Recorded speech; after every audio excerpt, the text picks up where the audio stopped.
Okay, let's move into the next stage of our program, which is learning from all of the wonderful speakers who were so generous to come and present here.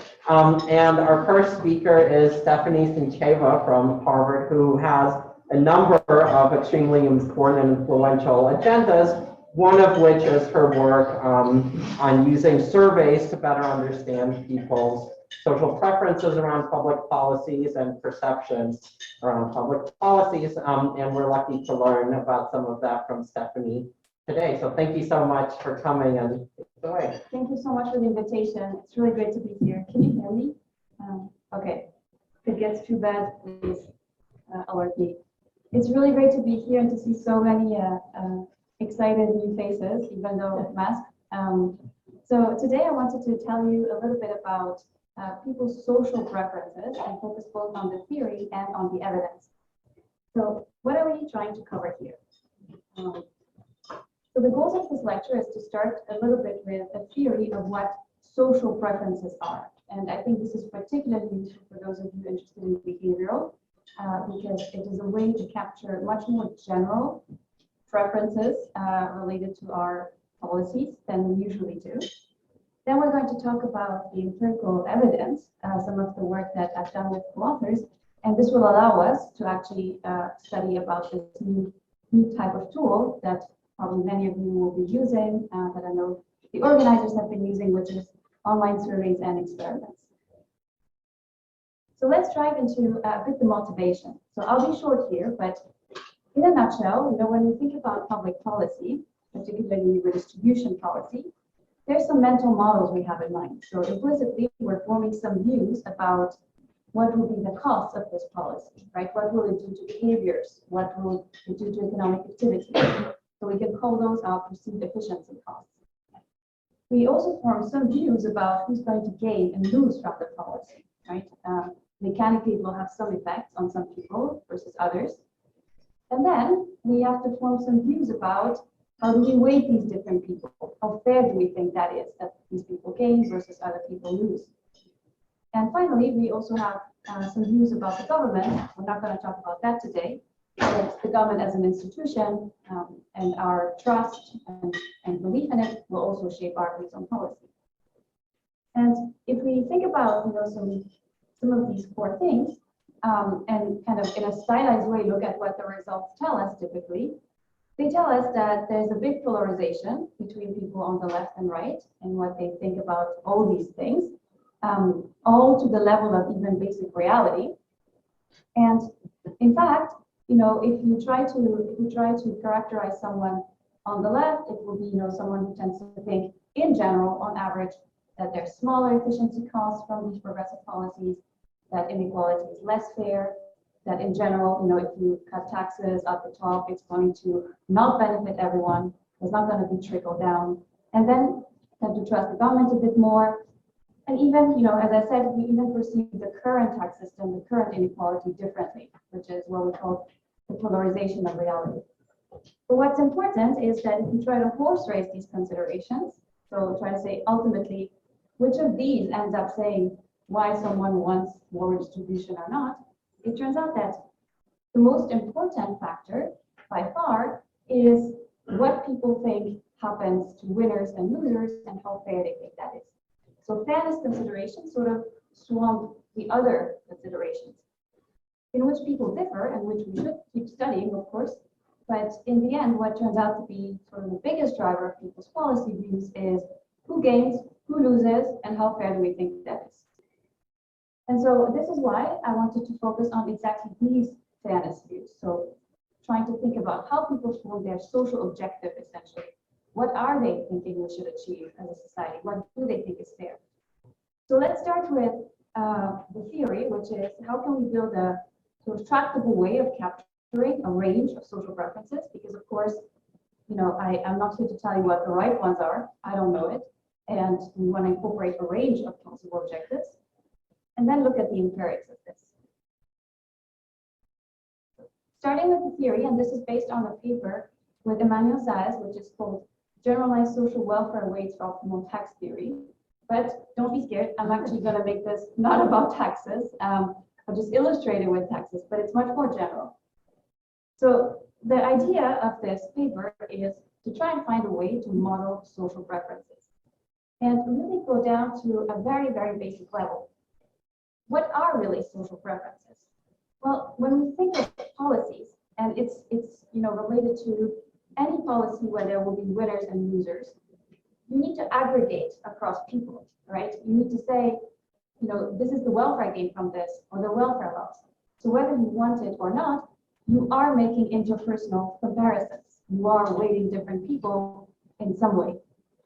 And so our typical weights are generally quite restrictive. So they tend to come from, for instance, social welfare function that is utilitarian, for instance, summing everyone, or putting some weights on different people derived from some objective. But what we want to do is to make this much more general. We want to start from this primitive, which is, let's say that every person gets a weight. So every person I has a weight GI that values how much we care as a society about $1 transfer to that person. So it's our social marginal value of giving $1 to that person. And that weight can be specified directly to adjust to a variety of fairness and justice considerations. So let's look at it a bit more formally. So a generalized social welfare weight on a person will be a function of various things. And there's a bit of notation here, but I'll show it also on a figure, and it will become clear why this is much more general. So it can depend, of course, on standard things like someone's disposable income, how much do you actually get to consume. For instance, a utilitarian weight would basically be declining in marginal utility of consumption. You care less about higher consumption people, higher income people. It can depend on the income you earn, which is typically denoted by Z. And then it depends on these vectors, which I'm going to explain here with this figure. So if we have people's utility on the left at the top, that depends on their consumption and then many other things. So for instance, we have some disutility of producing income, of supplying labor, that depends on characteristics, which we denote by the vectors XIU, U for utility, and XIV, V for both, because these XIVs will also be in the welfare weight. So what could these be? For instance, it could be that your health status, right, affects your utility of working, your talent, your passion for work, your education level, all a range of things that affect how costly it is for you to work and to earn income. It could also be that you just have different enjoyments, you have childcare costs, whatever it is. All these can be embedded in these vectors. Now, the social welfare weight also depends on things. So presumably it can depend on the consumption someone has, doesn't need to, but that depends on these important vectors, XIS for social welfare weight, and B, because it's common things in the utility and in the welfare weight. And we can see it in these circles here. There will be things that affect your utility, but do not enter the social welfare weight. And there will be things that enter the social welfare weight that are not in utility. So in our standard frameworks, typically, these two circles are perfectly overlapping.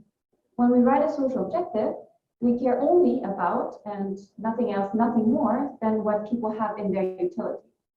And we can put random things in people's utility that they care about, but the social objective is entirely what we call welfareist, which means it only depends on individual utilities. But here we allow for potentially a dissociation. And so there is some overlap, but there are things which we will not take into account socially. So for instance, consider an example, which is laziness. Okay, you're lazy. That surely affects your utility, right? It's unpleasant to work. But as a society, we may decide, well, that's not something we want to take into account. It's irrelevant for us whether you're lazy or not. And so your laziness will not enter the social welfare weight we put on you. You can, of course, imagine also a society that dislikes lazy people and wants to put a lower weight on them. But it doesn't have to. So there's a judgment there, what goes into the weights. Let's take another completely different example, which is your health. And so how able are you to work? It surely affects your utility, but presumably it's also something we take into account in policy, right? For instance, we have disability insurance. We try to take into account that there may be some childcare costs related to parents working. So real costs, they potentially are an XB because they enter the utility, and we also think these are things we should deem as relevant when we set policy. And then the final example, what are things that could enter only the welfare weights but not your utility? Well, one typical example would be your background, your family background. So often when you're an adult, your family background is, not necessarily something that directly shapes your utility beyond your income, right? It may and presumably has shaped your opportunities, so has shaped the income you're getting today, but doesn't necessarily directly influence your utility. But as a society, we may actually care about, did you come from a poor or from a rich background? And so this may be a factor that we put in our welfare weights when we talk about, say, equality of opportunity, but that is not in the individual's utility. And in the limit, if these circles are completely disjoint, that's when you have a fully paternalistic social objective, which disregards individual utilities and just, sets social objectives based on other considerations. So this is a pretty flexible, at this point also very abstract, but hopefully a bit clear with the examples. It's a very general framework to think about what do we want to put into the welfare weights. And once we do that, with taxation, you can write out very simply the tax problem. And the one thing that I want to emphasize, because presumably many of you are interested also in many other policies, what you really need to specify is, well, your weights can depend on anything you want, but your policy tools cannot depend on anything you want, right? Your policy tools can only depend on what you can see. So in the case of taxation, our typical tax is depending on income, Z. It doesn't depend on, are you lazy? Are you, what's your health? So it depends really on Z only. So what we need to do is take all these individual welfare weights, which we specified, any way that we want. Yes. So these weights depend on, so a given person's weight depends only on their characteristics, right? So, another kind of model of aversion to certain kinds of behaviors is we feel differently about someone who is not working depending on whether there's a large fraction of people working or not, because that's telling us something about social norms. And that would be a social welfare weight that takes into account both that person's characteristics and behavior in the whole population. Is that kind of included in this framework? That's all. Okay. Yes, that's okay. Now it may become harder to look at it, to study it, but it is okay. So I put I indices because it may depend on others, so anyone except I, for instance, and there could be constant factors across agents, say the share currently not working. So that's okay. And in fact, for some settings, it's super relevant as well. One thing though, which I forgot to repeat the question, sorry. So for those in the future audience, Dmitry asked whether it's okay to have things that depend on others' characteristics or say the economy's characteristics, like the share of people not working, and the answer is yes. And one other thing it prompts me to think about, especially for you interested in behavioral, is you do face a choice in terms of where you're going to put these things in. Are you going to put them into the utility or into the social objective? So there are models, for instance, where people dislike inequality. They are ready to burn money to reduce inequality. So in that case, presumably it's entered directly in their utility, right? And then the social objective can either layer something on top or just fully respect that individual preference, etc. In public, we tend to typically leave individual utilities sort of as they are, like very standard, consumption and income, and hopefully in line with micro behavior that we see, disciplined by micro behavior, while the social objective is not disciplined by anything. That's truly a normative stance on what things should be. So, my view on that is basically individual utility should be disciplined by the evidence. So if there's evidence, for instance, people, as you will probably see here, people behave in certain ways because they care about certain things, that should be in the individual utilities. And then the rest is a sort of a social judgment. And if you have a follow-up. Yeah, I had just a quick follow-up on that. So especially if we're taking into account kind of social norms type things, Then the social marginal welfare weights become potentially very complicated equilibrium objects that could change how we do analysis. It's not necessarily true, for example, if there are multiple equilibria and there are jumps, they don't necessarily change smoothly with the tax function. And so are these kind of issues to worry about, or are there some restrictions you can make on the welfare weights that allows the application of standard first order approach methods? Great question. So the question is whether, once you put in all these other things, there could be, multiple equilibria, or the weights could be completely non-smooth. And the answer is that this is all about equilibria. So the weights are endogenous to everything that's happening. The super simple way to see it is, well, they depend on your consumption, which mechanically depends on the tax system, since it is a result of your income versus the tax you pay. So they are endogenous to the policy, and we're looking for equilibria between, where the efficiency cost of the policy balance out the welfare gains as measured by these weights at that point. So there can be multiple equilibrium, and there can be settings where it's actually very difficult to solve because you can't differentiate. So you'll have to look for equilibria either numerically or somehow else. So if they're pretty well behaved, we can actually apply our standard tax tools, which themselves are based on first order conditions and like basically smooth problems. If that fails, then even our standard sort of formulas don't hold anyway. So that's it. Yeah. So this is just a quick clarification of something you said, which I didn't quite understand. You made the statement that if G depends only on excess, that takes you to the paternalistic extreme. I thought that what we're doing here is evaluating welfare as the product of the GIs and UIs. And that then makes it sound like you're conflating aggregation with deference to the individual's preferences.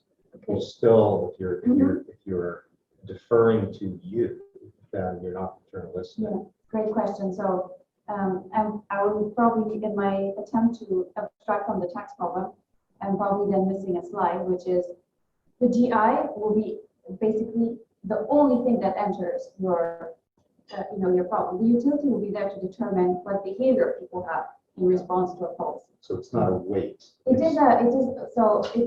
the value of $1 given to you.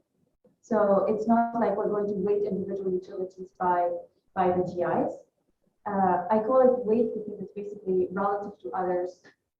How we're valuing $1. We're weighting you if we try to aggregate all the gains and losses. But we're aggregating monetary gains and losses. So the utility does not enter. The utility agent does not enter into the objective here. So the utility that determines the behaviors people have, it will determine the reaction to policies. But the way we're going to evaluate gains and losses is going to be according to the TI. So great question here. And so for the tax problem, basically, we need to find a way to make a statement at the income level. So what we have to do is to aggregate the weights for each income level. Very simply, basically, our weights can depend on anything. The weight that we put for people with income Z is going to be the average weight of everyone earning Z. So we'll see some examples to give it some tangibility. But for instance, let's say you care about people from a low background, which is one of the examples we're going to see from a poor family background. You can't see background directly, but you will know, for instance, that at lower income levels, there's more chance that there's people from a low family background. So the weights, for instance, will be higher because of that. And so you can just aggregate these weights. And for those of you who are familiar with the optimal tax problem, or know how the formulas look like, you don't need to know this, but basically our typical tax formula looks like this, which is, I'll explain in a second. And what is very nice is that it typically depends on standard welfare rates, in a sense, to Doug's point, that are derived from individuals' utilities. But we can just actually use exactly the same formula, plugging in these general social welfare rates.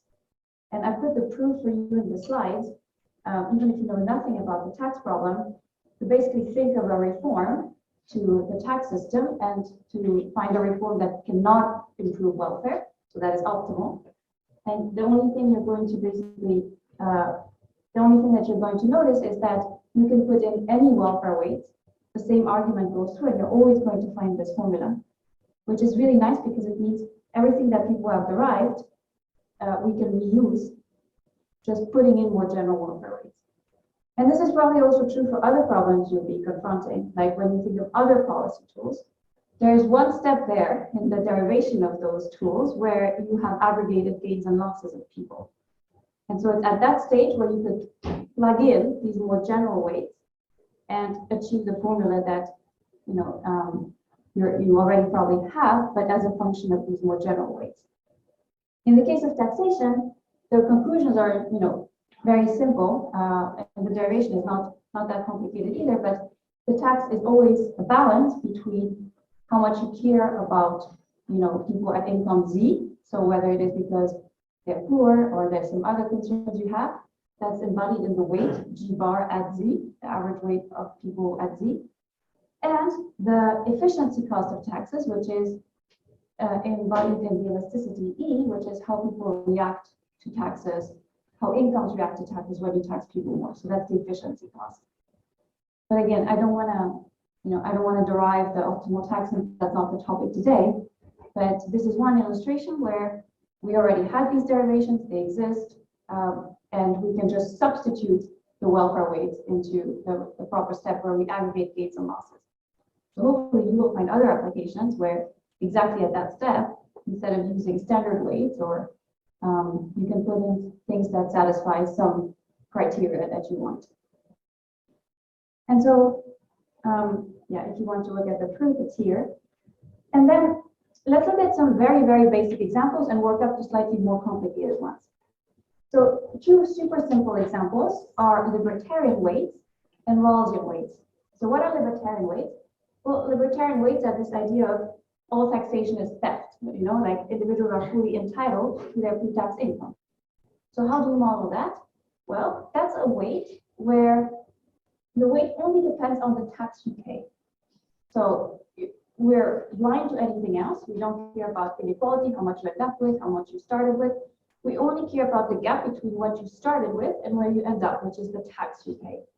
So your weight is basically a function of only C minus Z, which is T, the tax.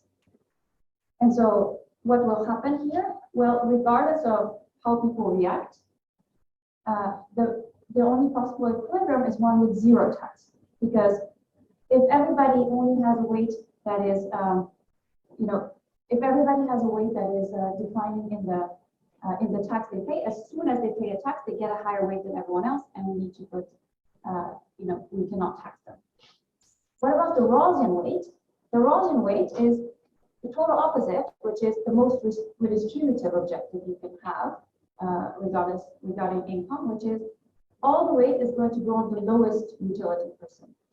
So the person with the lowest utility will get all the weight, which means your weight is 0 if you're not the lowest utility person, your weight is 1 if you are. And this will, we can, plugging it in basically into our formula, we can see what that yields. It yields what we call the revenue maximizing formula, which is basically the max tax you can sustain. It's the tax that tries to maximize the revenue because that maximizes the transfer to the lowest utility agent. And in between these extremes, there's lots of other cases. So one of the examples I particularly like is this idea of transfers and freeloaders, because this is actually a very good illustration of what you can do with these general weights that you can't do otherwise. One thing that our standard objectives can't really do is to capture counterfactuals, which means when we look at someone, we cannot say, oh, what would that person have done absent this generous tax and transfer system? We can only say, what do they currently do? What's their current consumption or income, etc. But with general weights, you can actually incorporate this notion of counterfactual, which is very key in the policy debate. When we talk about things like a freeloader, or a deserving poor, implicitly we're making a stance about what would these people have done in a different situation, absent, for instance, this transfer. And so how can we capture this? Well, one way to capture this, very, very simply, is to think about individuals having just the option to work or not. So it's a 0-1 choice. And if they work, they have to incur a cost theta of working. And theta is private information. So the government doesn't know who's at high cost of work, low cost of work. So very much reflecting sort of the real world. Now, if someone's out of work, we don't know if it's because it's truly costly for them to work or they just don't want to work. And so if people work, they will earn $1 for simplicity. And because there's a linear tax, they're going to get to keep 1 minus tau of it if they work. If they don't work, they just get C0, which is the transfer for those out of work. So people's decision to work or not is going to be, if their cost is not too high, they're going to work. If their cost is too high, given the current tax system, they're going to stay out of the labor force. So the fraction of people working is going to, if theta is distributed with a CDF big P of theta, the fraction of people working is going to be P of 1 minus tau. And we can, because we need some ingredients in our formula, namely how earnings react to taxes, what's our elasticity. In this case, since everybody's earning the same if they work, the elasticity comes from people choosing to work or not. So the elasticity E of aggregate earnings is going to be just the elasticity of P1 minus tau, the fraction of people working. How that changes when 1 minus tau changes. And so if we just blindly applied our linear tax formula, which is also in the slides, and don't need to think necessarily where it comes from, but it has this familiar shape of, depending on the average welfare weight of people and the elasticity. What's the average welfare weight here? Well, the average welfare weight mechanically, regardless of what the weights are, is going to be the weight on those who are working and the weight of those who are not working aggregated. Okay, it's going to be the average of the weight between people who are working and people who don't. And if we use standard weights, for instance, we use a utilitarian objective, what's going to happen is that, well, everybody who's not working, they consume the same, they work or not work the same, so they will get the same weight, because our standard social welfare objectives, they just depend on your current utility. And so someone who is not working, regardless of why, regardless of their cost of working, is going to look the same.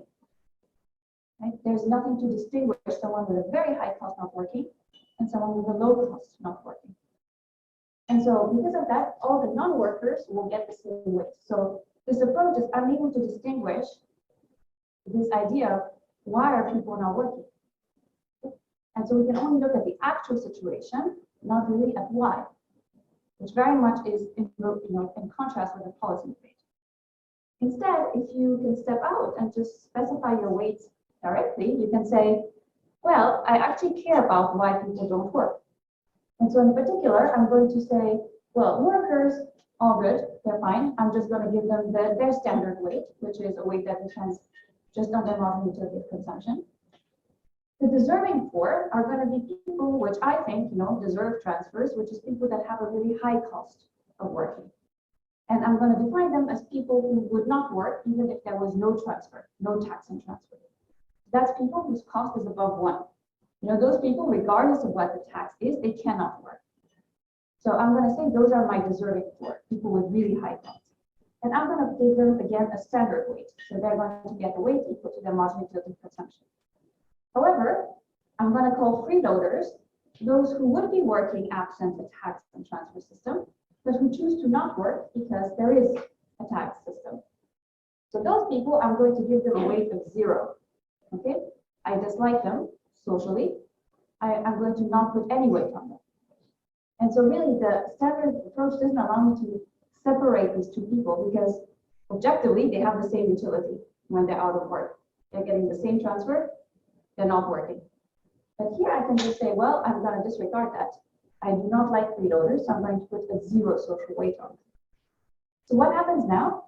Well, what happens now is that if I look at, well, what's the weight on everybody outside of who's not working, on all non-workers? It's going to be the average of those who are deserving poor times their weight, plus those who are freeloaders times 0. So the weight on those who are out of work is going to be lower than with a standard objective, because I'm discounting people who are freeloaders. So when I look at the pool of those who are out of work, I'm saying, well, a share of them is freeloaders, and I don't want to redistribute towards those people. So once I look at my optimal tax, basically the composition of those out of work is going to influence my welfare weight. It's going to say, here in the G bar at the top, it's going to say, well, if the composition of people out of work is such that there's tons of freeloaders, in the limit it's only freeloaders, then I don't want to redistribute. I want zero tax and no transfer. On the other hand, if it's almost only deserving poor, I want a lot of redistribution and transfers. So the composition of those out of work is going to matter. And that's obviously something that we see a lot in the debate, right? Like when there's a recession or when there was COVID, people are much more, willing to give transfers to those out of work with this implicit idea that the composition is likely to have shifted towards deserving poor, people who are there through no fault of their own, rather than people who are freeloading. And then in boom periods, it's the opposite. Similarly, when there's when we can think of something observable for those out of work and we can separate them, we're much more likely to say, okay, there's lots of people who are in poor health. That's a signal that they're actually deserving poor, or actually it turns out it's a lot of parents out of work, so it's because of childcare costs. So these things are very much in line, with what we debate about, which we can capture here. And then the final here, there's basically some examples here given additionally. And so the final thing that I wanted to touch base theoretically is this idea of equality of opportunity. So, which is another sort of core objective we think about and how it actually appears here. So the way it appears here is that equality of opportunity in your family background is not going to really influence your utility directly, but it's going to shape your ability to earn income. So very simply, let's say that people can be of low background or high background, basically if they're from a low income family or high income family, and people's earnings ability, W, is going to be a function of both their family background. So kids from better backgrounds will do better, all else equal, but also their merit, which is the effort they put in. Okay, so some of it is still your own individual action. So how can we measure your merit? How can we say, this is how much effort you put in? Well, we can measure it by your rank within people with the same background. So if we take people with a low background, then this is all equal. You're all the same in terms of background. Let's say these are the only two things that shape income. Well, then people who have a higher income, who have a higher rank in that group, they put in more effort, right? So we're not comparing across groups because we don't think it's comparable, but we are comparing within groups. If you come from the same background, your income does measure your merit. Okay, and so we can also say that for all levels of effort, for all levels of merit, if you come from a better background, from equal 1, you're going to have a higher wage, higher earnings, okay? So you're always going to be better off at the same merit if you're from a high background.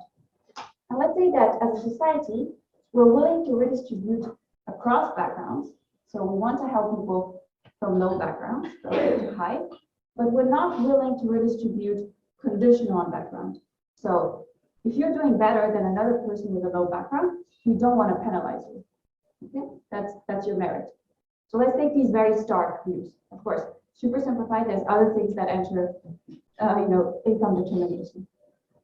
So because of that, to capture these preferences, what we can do is to say that your weight is going to depend only on your consumption relative to others with the same rank. So it takes a while to absorb this, why this is exactly capturing this idea that we want to redistribute across backgrounds but not within. If your consumption is higher than others with the same merit, that means we're comparing you to someone at the same rank in the high income group and someone at the same rank in the low income group. These are people who put in the same effort as you. So we don't want to give you more or less than those people. We want to give everyone who put in the same effort the same. So your weight is 0 if you're getting more than that, and your weight is 1 if you're getting less than that. That's kind of your fair income. We want to treat everybody. It's capturing the notion that we want to treat everybody with the same effort, the same way. If we put this weight, what happens is that, and remember, these are our primitive weights, but we need to aggregate them to the income level to be able to talk about policy. So if we aggregate them up to the income level, what happens is that, sorry about this scrolling, which I'm challenged with. What happens is that the welfare weight at income Z turns out to be the representation index, which is what is the share of people from a disadvantaged background earning more than Z relative to the share of people from a disadvantaged background in the population.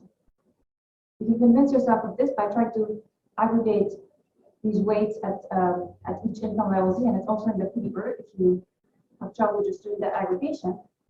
So essentially, the welfare weights will be saying, how many people are there here from a low background relative to the overall share in the population?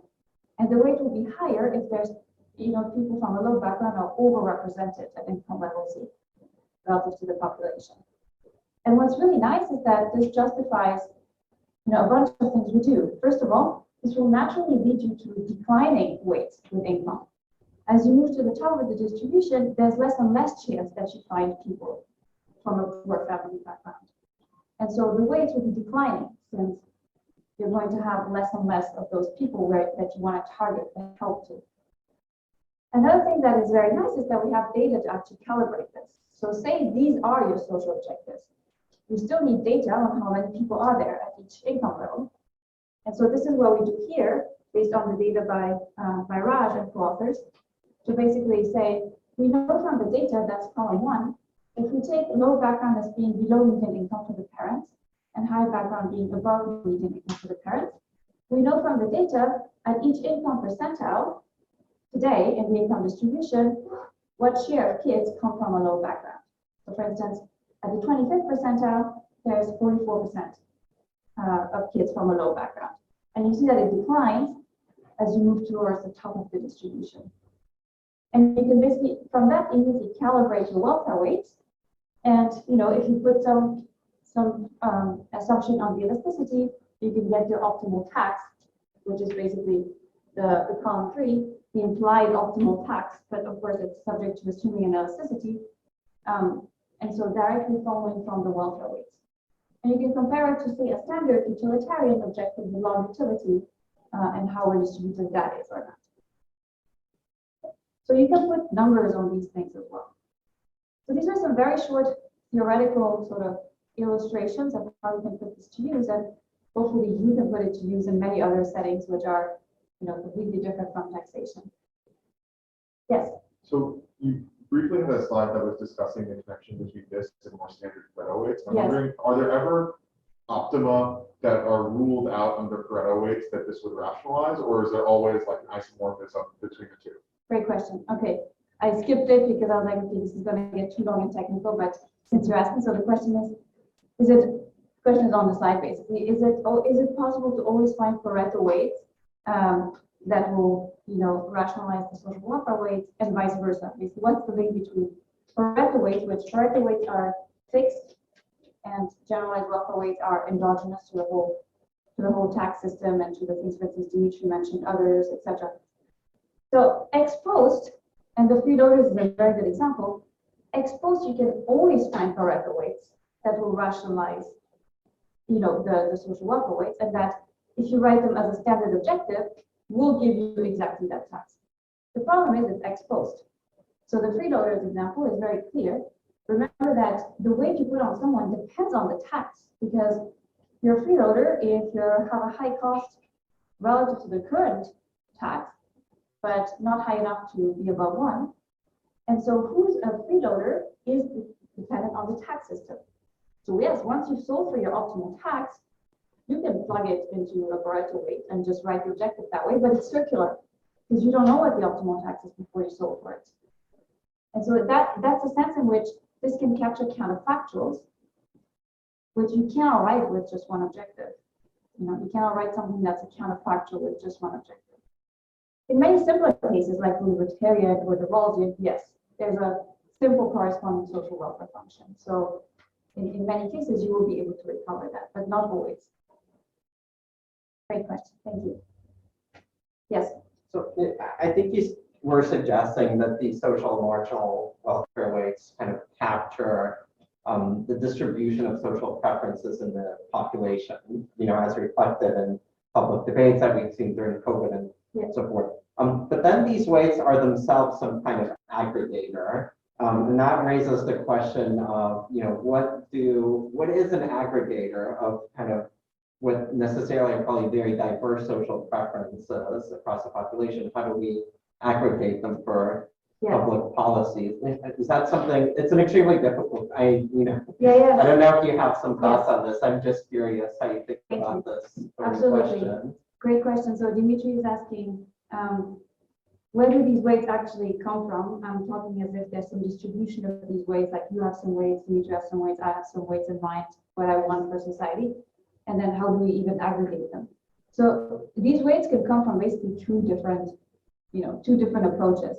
One is the approach by political philosophers and who basically go the axiomatic approach, which is let's specify criteria we want to be true, like Pareto efficiency, like Dalton principle, a ton of things. Let's specify axiomatically what we are trying to achieve. There's another approach, which is more, let's say, political economy, which is, well, what are the weights that people have and how does then the political process aggregate them? A very simple model is the median voter theorem, right? That the weights that may come out from a political economy perspective will be the median voters' weights. And what I'm going to show you now empirically is very much in the spirit of, without even talking what should be the objective and how should we aggregate them, rather, well, what do people have in mind for these weights? So what is sort of the distribution of weights of people in the population? And then again, one way in which this will be aggregated is simply through the political process, if it's the median voter or if it's like the lobby groups, social preferences, or the elites, whatever, social preferences, that's then, the political process aggregating them. Then just keep following up. But then under the political economy interpretation, is it also then suitable to think of the income tax schedule as resulting from the standard mechanism design problem? Because there are then potentially other political economy things that affect how income taxes are constructed, even setting aside the social marginal welfare weight. No, great question. So, if you think that there are some relevant political economy constraints, I think what Dmitry is asking is, when I say, oh, the standard tax formula is valid and you have to plug in the weights that correspond to social preferences, Dmitry is saying, if there's truly some political economy frictions, then even the optimal tax formula won't look like that, which is true. If there's frictions on, like how people respond to incomes because of political economy, or there's spillovers between groups, we have also more general formulas, exactly for people in political economy working on them, that would then apply, absolutely. So this is a formula where everything's perfect, all markets are perfect, there's no spillovers between people optimize. It's just about the welfare weight, the social objective we put on. Yes. So you mentioned there is some freedom to look at the role that we cover these Pareto weights. I'm thinking when you use this in the theory, like in a math design framework, that you have some constraints on your objective function from the functionality. How do you think about how to reconcile what you're observing the world with this theoretical constraint? Yes. So yes, sometimes the weights are not going to be very, very nice to work with. Like very often we have, and I think that's fundamentally a bit true about what comes out of this research, that we have some sort of lexicographic weights in the sense that first we care about this. Once this is equalized across people, we can go to the next level and think about this. So that's a little bit sort of hierarchically how many people feel about, how deserving others are. They're not going to at the same time think about, is someone lazy and what's their family background and are they consuming the things I want them to consume, etc., etc., but more like in terms of priorities. And so those are not extremely tractable, like take derivatives of, for instance. So I think the best guide would be to look at a few examples in the paper. Again, it's targeted to taxation entirely, but we do cover a range of cases where the weights are really not easy to work with, and so you have to think about more, what's the equilibrium, trying to find equilibrium, prove that they're equilibrium. So hopefully that can help you think about it. And I just won't have time to cover all that here. And yes. Say we start from the data and think of a say reward system based off this line of reasoning. Yes. I was thinking, suppose within the low background group you observe, let's think of the extreme, no variation in effort whatsoever. How would you distinguish in practice between lazy versus the one that optimally doesn't put any effort just because the status quo and the incentives in place are such that it's optimal not to put effort, but in principle it would? Oh yeah, so there's what you want, ideally, so that's embodied in your weight, which is I don't like lazy people, I don't like this or that. And then there's what you can achieve, with the blunt tools that we have, which are subject to the information we have. So in the freeloader example, the only thing you see is someone out of work, so what's their income? Either they're out of work and have 0, or they're in work and have income 1. And that's the only thing you're conditioning on. And so to be able to aggregate the weights, you need some information about the share of people based on, for instance, the cost distribution, P of theta, right, about the cost of working.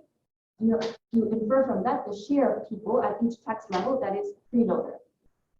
But you need some info about the population. If you don't have that, for instance, you don't know even the distribution of P theta, then you have to form a guess about the distribution of P theta, right? So that is very common in tax problems. You need some information about the distribution of characteristics in the population, at least an estimate of them. Otherwise, we have to go to an even more sort of primitive level where our tool is super blunt and we cannot even know the distribution of incomes over the extent. So it's always a race between what do I want ideally, that's my weights, they're totally unconstrained, versus at what level do I need to aggregate it to in order to actually do policy. Yes. So, can I come back to Sure. a question that you answered earlier about equivalence with Pareto weights? Yes. I've been thinking about your answer, Mhm. and I would understand your answer if you were explicitly in your analytics dealing with the simultaneity issues that Dmitry referred to in one of his questions. But in fact, I think when you write down the optimal tax formula, you're basically saying, well, the equilibrium values of these G's are going to be Yes. some levels, Yeah. and let's work out what the optimal tax looks like, which means that you're not actually getting any mileage from solving the simultaneous determination part of this. So in the end, it doesn't look like you've used that. What you've used is there are these welfare rates, which nothing about the analytics tells you what they are, it just tells you what that implies about the tax. So if that's the case, why not just go back to the standard welfare rates and say, this is the welfare rate that we attach to the report, taking into account their composition. I mean, isn't the added value here the fact that that composition may change and then the welfare rate may change? But Exactly. that's not in the analytics unless you close the model. It is. So it is. So it will obviously, for instance, here it is completely closed. Like I started by saying this is our linear tax formula, No, I which is understand. true. I understand that it's implicitly closed, but I'm saying that when you write down the tax formula, Yeah. it's just expressing things in terms of its weights, right? And there it is fully closed in the sense that the weights here, they're allowed to differ. They're allowed to change. So the proof is a little long, but the weights, they are endogenous. They are allowed to change. So you're looking for equilibrium. So you're taking a tax reform approach and looking at equilibria where you can no longer improve, with any perturbation on the tax system. But the weight that you're evaluating, at any point to find that equilibrium, they depend on the tax system. So they're endogenous. Yeah. So it is truly closed. There is no, it is entirely exactly endogenous, and you're trying to find the equilibrium. In the free order example, I just did not rewrite the derivation of this tax, but you can just write it the same way. So now imagine that I want to give $1 to those out of work. This is how I'm weighting them. It depends on the tax. This is how much the others lose. This is the reaction in terms of elasticity. We have to make sure that we can't improve with any tax change. We're setting the perturbation to 0, and you will end up with this formula. In a sense, you'll always end up with this formula for many, many weights. The question is, what value do these weights take? And if you start from the very general ones, you will end up with this composition effect. And what I was saying here is that, yes, once you've solved it, you can specify them as Pareto weights and write a weighted objective where everybody of type theta gets this weight specifically, which you see depends on tau star, the optimal tax. But how can you ever write that down as an objective to sort of top-down maximize unless you know tau star, and then it becomes circular. So happy to talk more, but there is truly like, it is all closed, and there is truly like an added thing here relative to Pareto weights. Stefanie, Yes. there are a number of papers on fairness ideals and the notion that there's a distribution. There are some libertarians in America, some egalitarians. And I'm trying to think how that literature relates to this approach. Is it the case that someone's fairness ideal is embodied in this G subscript I, or is a different approach? You mean somebody's like agent's fairness ideals, or is it a bit like the question for Dmitry, like where do these weights come from? Or how, yeah, or more generally, how the literature on fairness ideals is it compatible with this approach, or is it a different approach? Yeah, no, it's a very good question, because the goal is exactly to sort of be able to incorporate other fairness ideals without having to always start from scratch in terms of, rederiving everything and give more of a framework. So in the paper, there's basically two parts. One is what puzzles that we think are puzzles in the policy, and the freeloaders was one example. What puzzles are there that we can't explain with our standard sort of objectives? And the second part is, let's take some of the core, sort of political scientists out there approaches, like equality of opportunity was one of them. There's the fair wage theory of Bernheim and some others like Gaussianism, poverty minimization, and how can we capture those with weights? So it is a way to sort of unify a little bit all these disparate objectives out there by in the end saying, what does it imply for the weights you put on this thing? Yeah. Perfect. So thanks to your very excellent questions, we're really running out of time, and so I'll give you just a basic overview of what I wanted to tell you here, which is the empiric side, and we basically already explained all this. The idea here is simply to go out and say, well, what are the weights that various people have in their minds? Let's just try to explore first. And it's all about like redistribution policy. What do people have in mind when they think about redistribution? And one of the sort of toy things you can do is to first do some very, very basic estimations. And more generally, you can leverage these surveys and experiments, which are really great tools to exactly in a controlled way, in a framed way, actually elicit from people what they, how they feel about various things and how they think about it. So I think it's a really critical tool that's super important here. And so I was going to cover a tool illustration of how to estimate social preferences, which I will have time to do.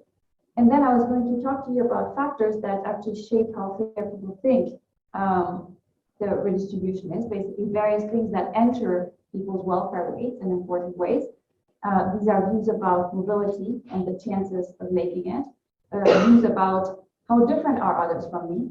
And it turns out people put different weights on those who are more different, for instance, on immigrants. And when they think that it's immigrants benefiting from redistribution, they tend to want less of it.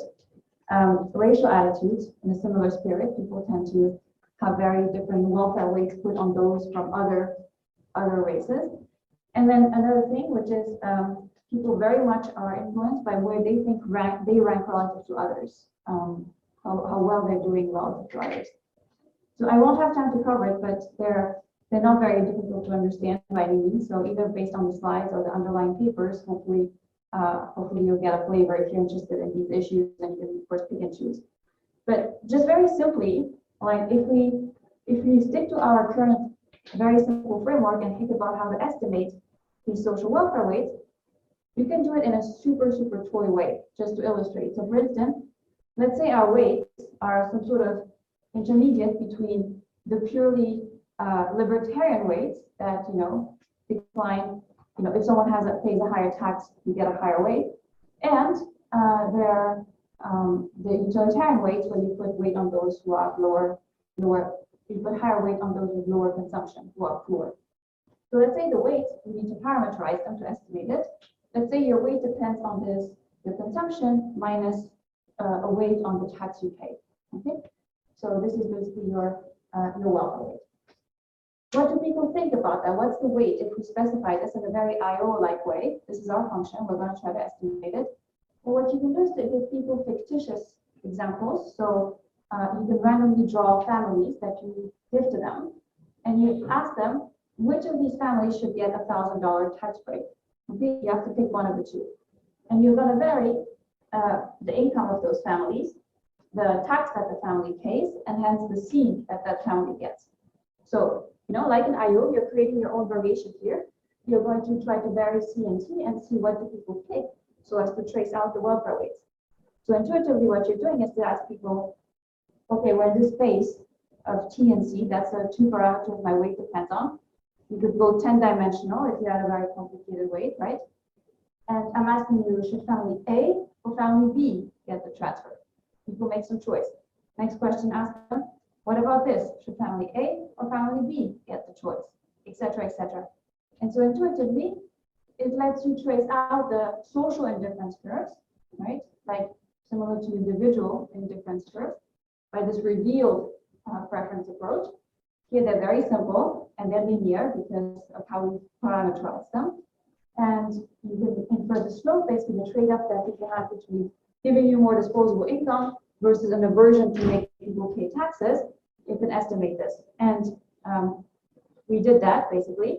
And so what we find, for instance, is that you can see the alpha, sort of the implied alpha in the bottom panel that trades off how much you care about people paying taxes versus inequality versus equalizing consumption.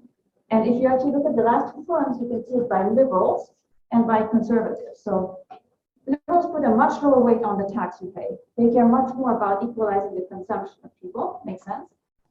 Conservative subjects will tend to pick in such a way that they reveal that they care a lot about the tax someone pays, much less so about equalizing consumption. And so you can, of course, then, if you want, plug it into the tax formula and see what this implies. And so the other things go more sophisticated than that, than this toy example, by really trying to look at these much more complex views about, capability, immigration, etc. Sorry that I don't have time to cover it, but feel free to email me. Happy to chat, and hopefully this will be of interest if you dig into it. So thank you.